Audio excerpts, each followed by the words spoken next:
এ কোরআন বলছে আমার ভিতরে শুধু রাজনীতি নাই, গোটা বিশ্বকে রাজনীতিকে আমি শিখাই,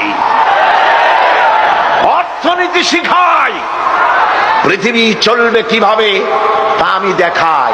এই জন্য এই কোরআনের আসল মুফাসসির তো আমি নই, কোরআনের আসল মুফাসসির তো মাওলানা সিফাতুল্লাহ সাহেব নন, এর মুফাসসির তো মাওলানা আবুল কালাম আজাদ সাহেব নন, এর আসল মুফাসসির তো মাওলানা কামাল উদ্দিন জাফরি সাহেব নন। এর আসল মুফাসসির কে?